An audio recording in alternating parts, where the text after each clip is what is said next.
আব্দুল্লাহ ইবনে আমর রাদিয়াল্লাহু আনহু তিনি বলেন রাসূল মুহাম্মদ সাল্লাল্লাহু আলাইহি ওয়াসাল্লাম বলেন কোন মুসলিম ব্যক্তি দুটি অভ্যাস যদি আয়ত্ত করতে যদি পারে, কোন মুসলিম ব্যক্তি দুইটি অভ্যাস যদি আয়ত্ত করতে পারে, সংবরণ করতে পারে, তাহলে সরাসরি জান্নাতে চলে যাবে। সুবহানাল্লাহ। তার একটি যে ব্যাপার সেটা হচ্ছে সেই দুটি অভ্যাস করাটা খুবই একটা সহজ ব্যাপার, প্রত্যেকটা মুসলমান ব্যক্তি করতে পারে।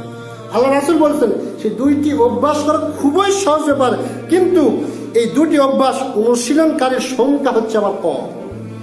কাজটা সহজ কাজ মানুষ পছন্দ করে, তাই রাসূল বলছেন যে কাজটা খুবই সহজ, তার মানেই করতে পারবে, কিন্তু সংখ্যা হচ্ছে কম, করে না। সারাদিন বইয়ের সাথে বক বক করতেছেন, কোনো সমস্যা নেই। সারাদিন ফেসবুক টিপতেছেন, কোনো সমস্যা নেই। 24 ঘন্টা বন্ধুর সাথে গল্প করছেন, প্রেমিকার সাথে গল্প করছেন, কত কি করছেন, মুখ দিয়ে একবার বাড়াচ্ছেন না সুবহানাল্লাহ, মুখ দিয়ে বেরোচ্ছেন। আপনি দেখবেন সারাদিন কত কথা বলেন। এই মুখ আল্লাহর দেওয়া দান, এই মুখ দিয়ে আল্লাহর দেওয়া মুখ দিয়ে এত কথা বলেন, আল্লাহর জন্য পবিত্রতা বর্ণনার সময় একবার সুবহানাল্লাহ বলে। তাই বলছেন যে সংখ্যা হচ্ছে খুবই কম। প্রতি 5 ওয়াক্ত সালাতের পর যদি 10 বার সুবহানাল্লাহ যদি পাঠ করে, কয়বার?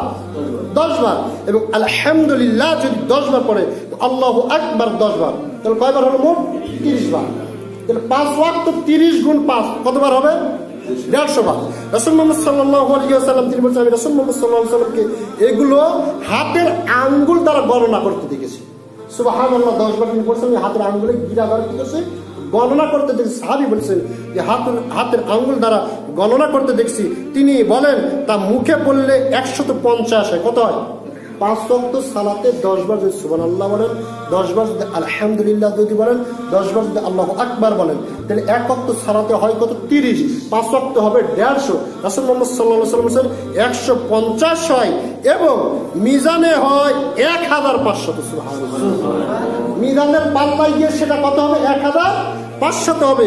সে শয্যা গ্রহণকালে যদি বলে সুবহানাল্লাহ, তার যখন সে ঘুমাতে যায় তখন যদি সে যদি বলে সুবহানাল্লাহ, আলহামদুলিল্লাহ ওয়া আল্লাহু আকবার 100 বার পড়লে তার মুখে হয় 100, কিন্তু মিজানে হয় 1000। 1000 হয়। আপনি পড়ছেন 100, মিজানের পাল্লায় কত? 1000।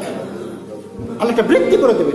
তারপরে বলছেন আব্দুল্লাহ ইবনে আমর রাদিয়াল্লাহু আনহু বলেন, আমি দেখেছি রাসূল মুহাম্মদ সাল্লাল্লাহু আলাইহি ওয়াসাল্লাম এর তাসবিহ মানে কি? সুবহানাল্লাহ।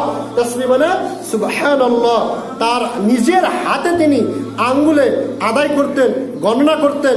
সাহাবীগণ জিজ্ঞাসা করলেন, ইয়া রাসূলুল্লাহ সাল্লাল্লাহু আলাইহি ওয়াসাল্লাম, এই দুটি কাজ তো সহজ, দুটি কাজ খুবই সহজ। 5 ওয়াক্ত সালাতের পরে 10 বার পড়তে হবে, ঘুমানোর পূর্বে 100 বার 3টা মিলে পড়বো, খুবই সহজ ব্যাপার। কিন্তু এর আমলকারীর সংখ্যা কম হবে কেন? এটা খুবই সহজ। তারা বুঝতে পারলো না আমলকারীর সংখ্যা কম হবে না, এটা তো সহজ ব্যাপার। এটাকে সকলে পড়তে পারবে না। আপনি যে 5 ওয়াক্ত সালাত যদি আদায় করতে যেতে পারেন, এটা বড় কি ব্যাপার?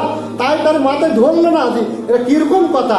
আমাদেরকে যেটা বলে আমরা সেটা পালন করি, এত রাত জেগে জেগে তাহাজ্জুদের সালাত আদায় করি, এত তাজবিহ তাহলিল জিকির আজকার করি, আর এটা সামান্য একটা বিষয়, এর আমলকারীর সংখ্যা কম হবে, এটা কিরকম কথা? তিনি পাল্টা প্রশ্ন করলেন যে আমলকারীর সংখ্যা কম হবে কেন?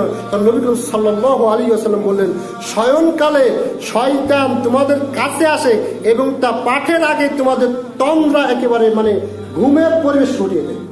আপনি যখন সারা রাত ফেসবুক টিপতেছেন, ঘুম ধরছেন, মোবাইলে নারী দেখতেছেন, ঘুম ধরছে না। যখন একটু সুবহানাল্লাহ পড়বেন বা সূরা মুলক পড়বো, দেখতেছেন সূরা মুলক, আমিও যখন সূরা মুলক পড়তেছি 1 পৃষ্ঠা পড়তে না পড়তে ঘুমে আসে। এটা কে ঘুমা দেয়? শয়তান। ঘুম দেয় তারপরে আপনি যেন পাঠ না করতে পারেন, আপনি যেন তাসবিহ, কেননা আপনি এটা কি যাচ্ছেন? মরতে যাচ্ছেন। এই ঘুমটা একটা কি?